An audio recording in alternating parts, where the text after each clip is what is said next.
मैं इसको कैंसिल करके दोबारा से स्टार्ट करता हूँ।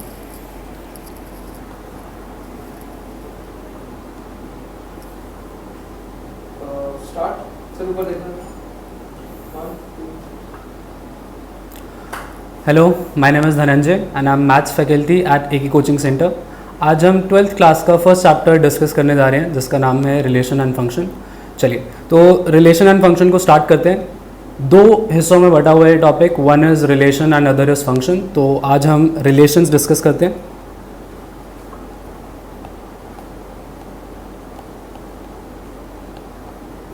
रिलेशन, ये रिलेशन जो वर्ड है हम ऑलरेडी पहले सुन चुके हैं। हमने 11th क्लास में सेम चैप्टर करा था, रिलेशन एंड फंक्शन। ठीक है, तो सबसे पहले हम 11th क्लास में जो रिलेशन में बातें ऑलरेडी सीख चुके हैं उनको डिस्कस कर लेते हैं। उसके बाद वहीं से आगे डिस्कस करेंगे कि 12th में ऐसा नया क्या सीखना होता है हमें रिलेशन के बारे में। तो अगर 11th क्लास का रिलेशन चैप्टर हम उठा के देखें तो रिलेशन चैप्टर जो है वो 3 हिस्सों में बटा होता है। रिलेशन एंड फंक्शन चैप्टर 3 हिस्सों में बटा होता है, अगर आप लोगों को याद हो तो। 11th क्लास में क्या होता है, फर्स्ट इज कार्टेशियन प्रोडक्ट जिसको हम क्रॉस प्रोडक्ट भी बोलते थे। सेकेंड होता है relation and third one is function. ये हम 11th क्लास में तीनों टॉपिक्स के बारे में ऑलरेडी डिस्कस कर चुके होते हैं। ठीक है, तो एक बार क्विक सा रिवीजन करते हैं क्रॉस प्रोडक्ट रिलेशन के बारे में। फंक्शन की बातें बाद में करेंगे, पहले क्रॉस प्रोडक्ट और रिलेशन के बारे में जानते हैं। उसके बाद देखते हैं कि एक्स्ट्रा क्या होता है 12th क्लास में रिलेशन के अंदर। तो क्रॉस प्रोडक्ट को अगर हम रिवाइज करें तो क्रॉस प्रोडक्ट में हमें ये सिखाया जाता था, कार्टेशियन प्रोडक्ट या क्रॉस प्रोडक्ट। तो क्रॉस प्रोडक्ट में हम क्या करते थे, हमारे पास एक नॉन एम्प्टी सेट होता था ए, लेट्स से उसमें एलिमेंट्स हैं 1, 2 एंड 3, और एक और नॉन एम्प्टी सेट है 4, 5 और 6। तो हम जो क्रॉस प्रोडक्ट निकालते हैं, लेट्स से अगर मेरे से कोई पूछ रहा है कि what will be A cross B, तो अगर कार्टेशियन प्रोडक्ट की बुकिश डेफिनेशन पे जाएं तो वो ये बोलता है कि क्रॉस प्रोडक्ट होता क्या है, it is a set of ordered pairs. क्या होता है Cartesian product, it is a set of ordered pairs, set of ordered pairs. और ये ऑर्डर्ड पेयर्स कैसे होते हैं, ऑर्डर्ड पेयर्स यानी कि ए कॉमा बी, जहाँ पे ए जो एलिमेंट है that belongs to set A and जो बी एलिमेंट होता है that belongs to set B. तो इतनी इंफॉर्मेशन के साथ आई थिंक हम ए क्रॉस बी निकाल सकते हैं। दैट इज, अगर मेरे को ए क्रॉस बी निकालना है तो that will be a set of ordered pairs जिसमें पहला जो एलिमेंट होगा वो पहले सेट को बिलोंग करेगा और दूसरा वाला एलिमेंट दूसरे सेट को बिलोंग करेगा। So that means 1,4 will be my first element. Similarly मैं 1,5 लिख सकता हूँ, 1,6 लिख सकता हूँ and so on, 2,4, 2,5, 2,6, 3,4, 3,5 and 3,6, right. और इन अदर वर्ड्स अगर मैं बोलूँ कि क्रॉस प्रोडक्ट होता क्या है तो मैं बोलता हूँ पहले सेट का हर एक एलिमेंट को मेरे को पेयर करना होता है दूसरे सेट के हर एक एलिमेंट से, राइट। सो अगर ए क्रॉस बी निकालना है तो मैं ए का हर एक एलिमेंट को बी के हर एक एलिमेंट के साथ पेयर कर दूंगा। This is simply cross product. Similarly I can find out B cross A cross A. हम किसी भी दो सेट्स का क्रॉस प्रोडक्ट निकाल सकते हैं, चाहे वो अलग सेट हो चाहे वो सेम सेट हो। तो ये बातें हम कार्टेशियन प्रोडक्ट में सीखते थे 11th क्लास में। अब ये बातें रेलेवेंट कैसी हैं, ये रेलेवेंट इसलिए हैं बिकॉज जो हम नेक्स्ट टॉपिक जो पढ़ते थे विच वाज रिलेशन, उसकी डेफिनेशन देखते हैं एक बारी। रिलेशन की डेफिनेशन ये कहती है, relation is a subset of A cross B. Relation क्या होता है, relation is a subset of A cross B. यानी कि अगर मेरे पास दो सेट्स दिए हैं ए और बी, और अगर मेरे से कोई रिलेशन पूछना चाह रहा है, relation from A to B, relation from A to B, so ये रिलेशन जो होगा this is nothing but a subset of Cartesian product of the both the sets which is A and B. So relation R जो है which goes from A to B is a subset of A cross B. क्या मतलब हुआ इस बात का, थोड़ी सी example से देखते हैं इसको थोड़ा सा। मैंने अभी एक सेट लिखा था ए जिसमें एलिमेंट्स थे 1, 2, 3। लेट्स से एक और सेट लिखा बी जिसमें एलिमेंट्स है 4 एंड 5। तो अगर मैं ए क्रॉस बी लिख रहा हूँ तो ए क्रॉस बी में क्या हो जाता है, 1, 4, 1, 5, 2, 4, 2, 5, 3, 4 and 3, 5. So this is your A cross B. Now what is a relation? A relation is a subset of A cross B, and subset कितने बना सकते हैं हम किसी भी सेट के? अगर मेरे पास एक सेट में लेट्स से एक सेट है A जिसमें लेट्स से n एलिमेंट्स हैं, तो मैं नंबर ऑफ सबसेट्स कितने बना सकता हूँ? Number of subsets will be 2 raised to the power n। तो टोटल नंबर ऑफ सबसेट्स किसी भी सेट के मैं कितने बना सकता हूँ? 2 raised to the power the number of elements the set contains, right. तो अगर मेरे पास एक A क्रॉस B है जिसमें एलिमेंट्स कितने आए? 1 2 3 4 5 6, तो दैट मीन्स मैं इस A क्रॉस B के 2 raised to the power 6 subsets बना सकता हूँ। और अगर मैं 2 raised to the power 6 subsets बना सकता हूँ, दैट मीन्स कि मैं इसके 2 raised to the power 6 relations बना सकता हूँ, ठीक है। नाउ लेट्स से रिलेशन, तो मैंने R1 लिख दिया 1,4। क्या ये एक रिलेशन है? बिल्कुल एक रिलेशन है, because it is a subset of A cross B। ऐसे ही मैं चलते चलते 2 raised to the power 6 relations बना सकता हूँ, राइट।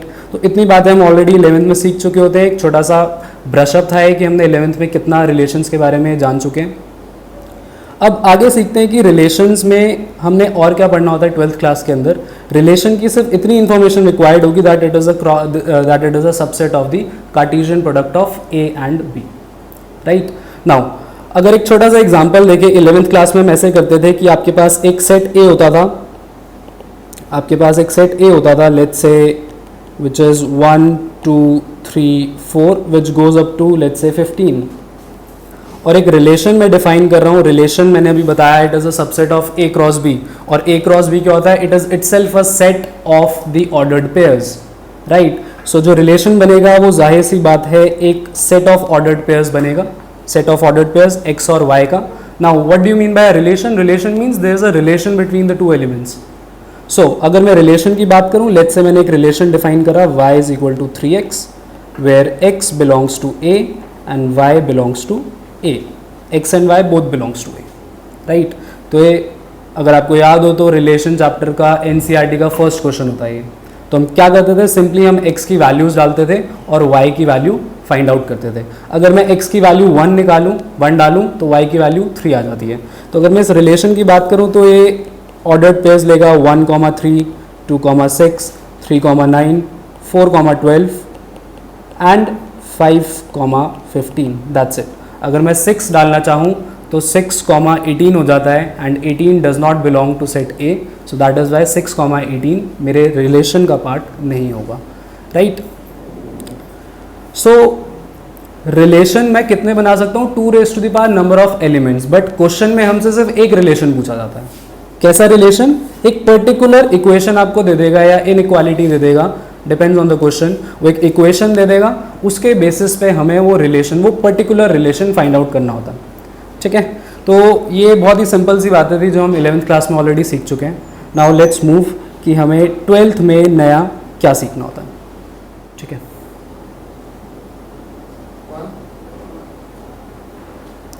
12th क्लास में हमें नई चीज़ क्या सीखनी होती है? That is types of relation.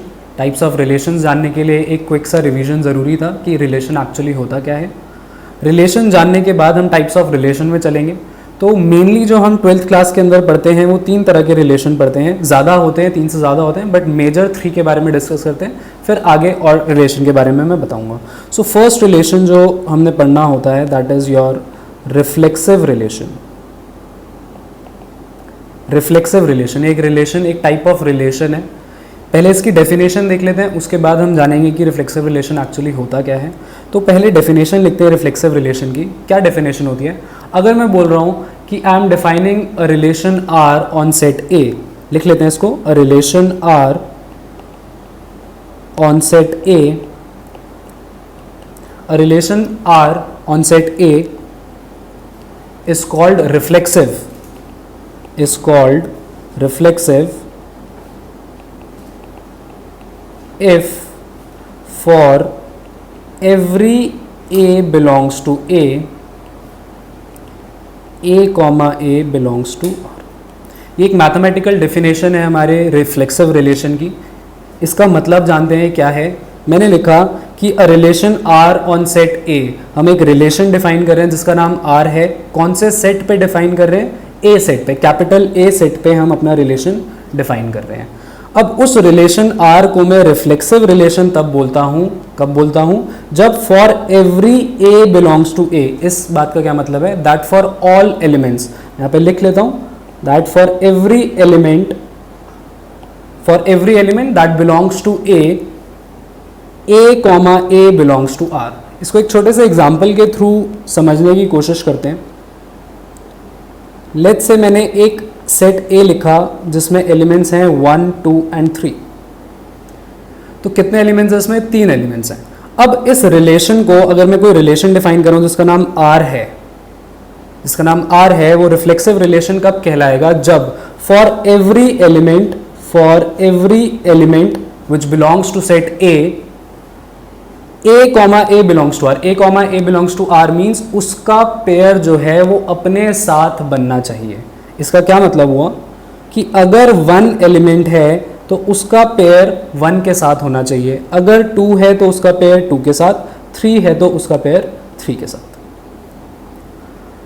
इसका क्या मतलब हुआ? मेरे सेट में 3 एलिमेंट्स थे 1, 2, 3 और मेरे रिलेशन में क्या है 1, 1, 2, 2, 3, 3 एलिमेंट्स। यानी कि हर एक एलिमेंट का रिलेशन अपने साथ है। 1 का रिलेशन 1 के साथ, 2 का रिलेशन 2 के साथ, 3 का रिलेशन 3 के साथ। अगर ऐसा कोई रिलेशन मेरे को नजर आ रहा है तो मैं क्या बोलूँगा कि this relation is a reflexive relation. और एग्जाम्पल्स देखते हैं, थोड़ा सा और क्लियर होगा। मैंने एक रिलेशन आर डिफाइन करा जिसमें एलिमेंट्स है 1, 1, 2, 2।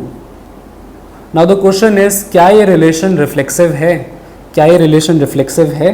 तो हम देखते हैं, दोबारा से एक बार डेफिनेशन की तरफ चलते हैं। डेफिनेशन में क्या बोल रहा है? For every element, that means for every element, यानी कि आपके सेट में कितने एलिमेंट्स थे? 1, 2 और 3 एलिमेंट्स थे।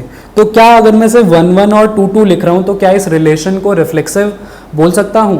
तो जवाब होगा नहीं, इस रिलेशन को रिफ्लेक्सिव नहीं बोल सकते, बिकॉज तुम्हारे सेट में ए सेट में 3 एलिमेंट्स हैं बट रिलेशन में तीनों का रिलेशन अपने साथ नहीं है। 1 का 1 के साथ है, ओके नो प्रॉब्लम, 2 का 2 के साथ है, नो प्रॉब्लम, बट 3 नहीं है। सो मैं क्या बोलूँगा? This R is not reflexive because हम क्या लिखेंगे? R is not reflexive since 3 belongs to A but 3, 3 does not belong to R। अब रिफ्लेक्सिव नहीं है तो उसका रीज़न देना पड़ेगा ना। रीज़न क्या है कि 3A में तो है बट 3, 3 रिलेशन में बिलोंग नहीं कर रहा है। So this R is not reflexive. This is example number 1। Example number 2, कुछ और एग्जाम्पल देखते हैं। Let's go to example number 3। Again मेरा सेट ए सेम है जिसमें 3 एलिमेंट्स है 1, 2, 3। एग्जाम्पल 3 देखते हैं। एक रिलेशन आर लिखा मैंने जिसमें एलिमेंट्स है 1, 1, 2, 2, 3, 3, 1, 2, 2, 1। Now again the question is क्या ये आर जो रिलेशन मैंने बनाया क्या ये रिफ्लेक्सिव है? एक सेकेंड आप लोग सोचिए, उसके बाद जवाब देते हैं। क्या ये रिलेशन रिफ्लेक्सिव होगा? Let's see. रिफ्लेक्सिव रिलेशन की डेफिनेशन क्या कहती है कि हर एक एलिमेंट का रिलेशन खुद के साथ होना चाहिए। तो चेक करते हैं, मेरे सेट ए में 3 एलिमेंट्स थे जिनका नाम था 1, 2, 3। क्या 1 का रिलेशन 1 के साथ है? यस। क्या 2 का रिलेशन 2 के साथ है? यस। क्या 3 का रिलेशन 3 के साथ है? यस। बाकी ये जो 1, 2 है और ये जो 2, 1 है ये एक्स्ट्रा है। तो क्या अब मैं इस पूरे रिलेशन को रिफ्लेक्सिव कहूंगा या नहीं कहूंगा? Then the answer is yes, this relation is reflexive. Reason क्या है? रिफ्लेक्सिव रिलेशन की डेफिनेशन क्या कहती है कि हर एक एलिमेंट का रिलेशन खुद के साथ होना चाहिए। अगर ये इतनी कंडीशन आपकी सेटिस्फाई कर रही है so that is more than enough to say कि मेरा रिलेशन रिफ्लेक्सिव है। मेरे को सिर्फ इतना चेक करना था 1, 1, 2, 2, 3, 3 रिलेशन में आ रहे हैं, उसके अलावा कौन से एलिमेंट्स आ रहे हैं कोई बात नहीं, आ रहे हैं नहीं आ रहे डजंट मेक एनी डिफरेंस, इतने आ रहे हैं ना तो this relation is reflexive for me. जैसे एग्जाम्पल नंबर 1 में हमने क्या देखा? एग्जाम्पल नंबर 1 में हमने देखा सिर्फ 1, 1, 2, 2, 3, 3 था, सो that is a reflexive relation. Example number 3 में मैंने दिखाया 1, 1, 2, 2, 3, 3 तो मौजूद है बट उसके साथ साथ 2 और एलिमेंट्स मौजूद हैं। तो इन 2 एलिमेंट्स का मेरे पे फर्क नहीं पड़ रहा है। क्यों? क्योंकि मेरी जो कंडीशन होती है that is already satisfied, right? सो 1, 1, 2, 2, 3, 3 मौजूद हैं, that is enough to say कि ये रिलेशन रिफ्लेक्सिव रिलेशन होगा। ठीक है? So example 3 is also a reflexive relation. Example number 4 पे चलते हैं, एक लास्ट एग्जाम्पल देखते हैं. सो रिफ्लेक्सिव रिलेशन के लिए सिर्फ मिनिमम कंडीशन क्या है कि हर एक एलिमेंट का रिलेशन खुद के साथ होना चाहिए. सो एक छोटा सा एग्जाम्पल और देखते हैं. लेट्स से मैं बोल रहा हूँ 1 1 1 2 3 1 3 2 2 2 3 3. Again is this relation a reflexive relation? तो एक सेकेंड सोच के इसका जवाब देते हैं कि क्या ये रिलेशन रिफ्लेक्सिव रिलेशन होगा या नहीं होगा. देन अगेन अपने बैक ऑफ माइंड में डेफिनेशन याद कीजिए. कितने एलिमेंट्स है सेट में? 3 एलिमेंट्स है, 1 2 3. तो रिफ्लेक्सिव रिलेशन को होने के लिए उसको क्या क्या ज़रूरत है? सिर्फ 1 1 2 2 और 3 3 की. लेट्स चेक, क्या 1 1 है मेरे रिलेशन में? येस 1 1 है. 2 2 को सर्च करते हैं. Yes 2 2 is also present and 3 3 is also present. So आपके तीनों ही एलिमेंट्स प्रेजेंट हैं, तो that means this relation is a reflexive relation. So this was all about reflexive relation. मैंने आपको डेफिनेशन बताई दैट अगर हम किसी भी सेट ए पे रिलेशन आर डिफाइन कर रहे हैं तो हर एक एलिमेंट का रिलेशन खुद के साथ होना चाहिए. अगर ऐसा है तो हम बोलते हैं रिफ्लेक्सिव रिलेशन है.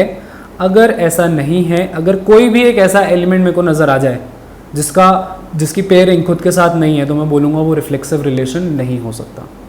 So this was all about reflexive relation. हम first type of relation discuss कर चुके हैं.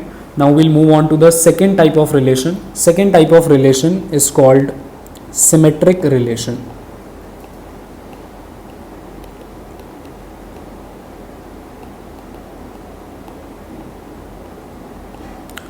Symmetric relation. Symmetric relation again पहले एक बार इसकी डेफिनेशन देख लेते हैं, उसके बाद हम आगे चलते हैं, समझते हैं कुछ एग्जांपल्स के थ्रू सिमेट्रिक रिलेशन कौन से होते हैं कौन से नहीं होते. सिमेट्रिक रिलेशन की डेफिनेशन ये कहती है relation R on set A is symmetric if AB belongs to R, if AB belongs to R, this implies BA belongs to R. A relation on set A is called symmetric relation if AB belongs to R should imply BA belongs to R. इसका क्या मतलब होता है कि अगर आपको relation में AB नज़र आ रहा है तो आपको BA भी नज़र आना चाहिए. AB और BA का क्या मतलब हो गया? AB लेट्स से 1 2 है तो BA हो गया 2 1, उसका उल्टा, राइट. तो इसको एग्जाम्पल के थ्रू देखते हैं.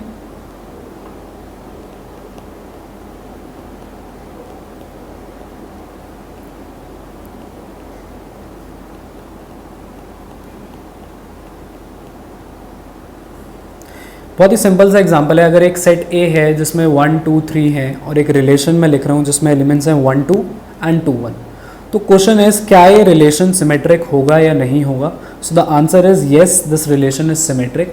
नाउ रीज़न की बात करते हैं. रीज़न अगर हम देखें इसका तो डेफिनेशन पे चलते हैं. डेफिनेशन कह रहा है कि if A B belongs to R, if means अगर A कॉमा B रिलेशन को बिलोंग कर रहा है देन BA भी रिलेशन में होना चाहिए. यानी कि अगर इस एग्जाम्पल में देखें 1 2 को अगर मैं गौर से देखूं तो इसको बोल देना थोड़ी देर के लिए A और B. A हो गया 1, B हो गया 2.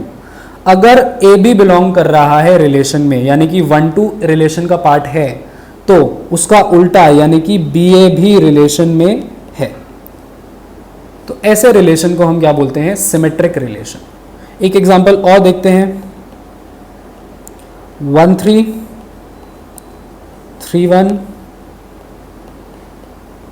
2 1. Now again the question is क्या ये रिलेशन सिमेट्रिक है? Let's check. सबसे पहले मेरे को जो एलिमेंट दिखा वो 1,3 दिखा. अब अगर मेरे को इस रिलेशन को सिमेट्रिक रिलेशन बोलना है तो 1,3 का उल्टा यानी कि 3,1 भी रिलेशन में होना चाहिए. ढूंढते हैं 1,3 का उल्टा यानी कि 3,1 रिलेशन में ढूंढते हैं तो 3,1 मेरे को मिल गया. सो दैट मीन्स ये एलिमेंट मेरे को प्रॉब्लम नहीं दे रहा. आगे चलते हैं, नेक्स्ट एलिमेंट पे चलते हैं 3,1. अगेन 3,1 का उल्टा 1,3 जो कि ऑलरेडी हम देख चुके हैं. सो ये एलिमेंट भी हमें प्रॉब्लम नहीं देता है. Next element which is last element 2,1। अब 2,1 के लिए उसका उल्टा यानी कि 1,2 भी रिलेशन में होना चाहिए। अपने रिलेशन को ढूंढते हैं रिलेशन के अंदर, क्या 2,1 का उल्टा जो कि 1,2 है क्या रिलेशन में है? देखिए तो 1,2 रिलेशन में नहीं है, तो हम क्या बोलेंगे? R is not symmetric, R is not symmetric because 2,1 belongs to R। 2,1 तो रिलेशन में है बट उसका उल्टा जो कि 1,2 रिलेशन में नहीं है। So that is why R is not symmetric। अगर आपको एक भी ऐसा पेयर मिल जाता है जिसका उल्टा रिलेशन में मौजूद नहीं है, that is enough to say कि हमारा रिलेशन जो है वो सिमेट्रिक नहीं कहलाएगा। 1,3 था और 3,1 था, कोई बात नहीं, पर आगे भी ढूंढना है, चेक करना है सभी एलिमेंट का उल्टा होना चाहिए। So this relation is not symmetric. This is example number 2, this was example 1। कुछ और एग्जाम्पल देखते हैं। एग्जाम्पल नंबर 3 पे चलने से पहले एक छोटा सा डिफरेंस नोट कर लेते हैं रिफ्लेक्सिव रिलेशन में और सिमेट्रिक रिलेशन में। एक छोटा सा डिफरेंस ये है, ऑब्वियसली उनकी डेफिनेशन डिफरेंट है कि रिफ्लेक्सिव के लिए उसका रिलेशन किसी एलिमेंट का रिलेशन अपने साथ होना चाहिए। सिमेट्रिक में मैं क्या बोल रहा हूँ, अगर आपको ए बी नज़र आ रहा है तो उसका उल्टा यानी कि बी ए भी नज़र आना चाहिए। बट एक छोटा सा डिफरेंस और होता है रिफ्लेक्सिव और सिमेट्रिक में। रिफ्लेक्सिव की अगर डेफिनेशन पे चलें तो रिफ्लेक्सिव की डेफिनेशन में हमने ये लिखा था for every element, for every a belongs to A, यानी कि हर एक एलिमेंट का रिलेशन खुद के साथ होना चाहिए। सिमेट्रिक में ऐसा कुछ नहीं होता।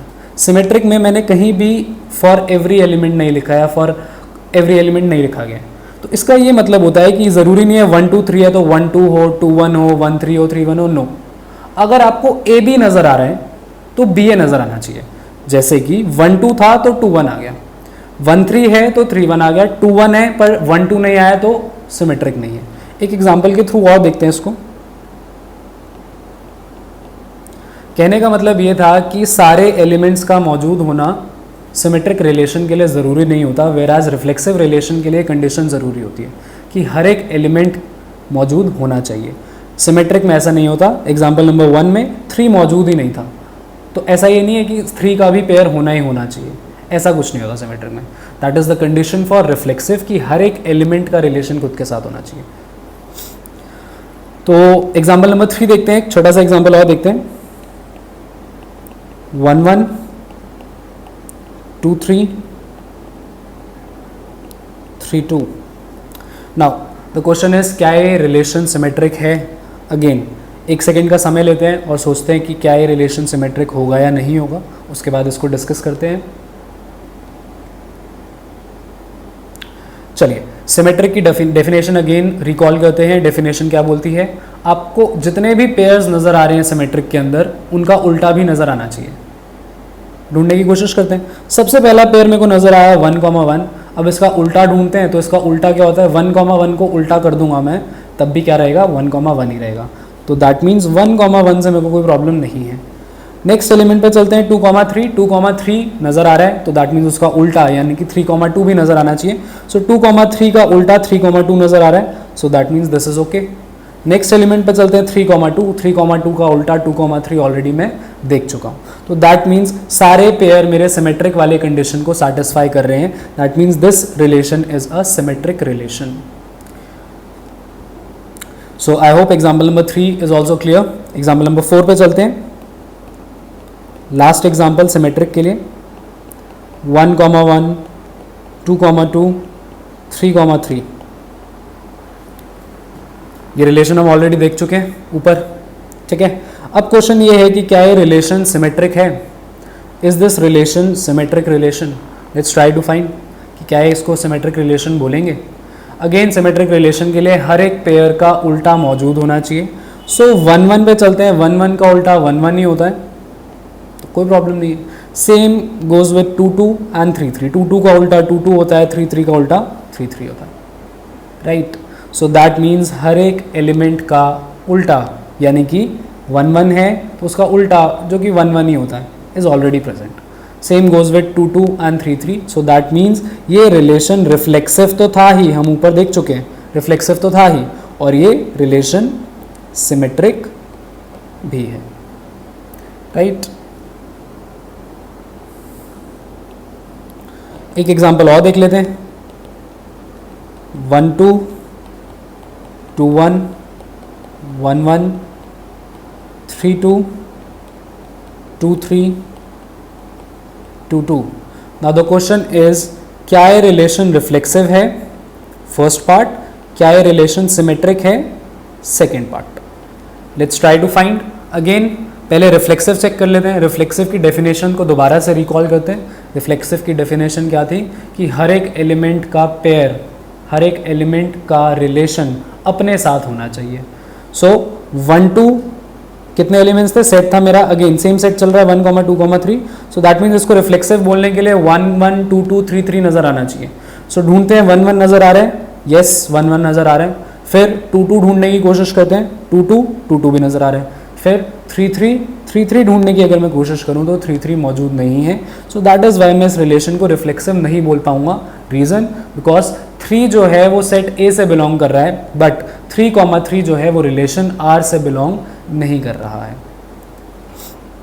सिमेट्रिक का जब आप ढूंढने की कोशिश करते हैं, फॉर एवरी पेयर उसका उल्टा मौजूद होना चाहिए। सो 1 2 का उल्टा 2 1 है, नो प्रॉब्लम। 1 1 का उल्टा 1 1 ही होता है। 3 2 का उल्टा 2 3 प्रेजेंट है। So that means her pair का उल्टा भी मौजूद है। So that means this relation is symmetric.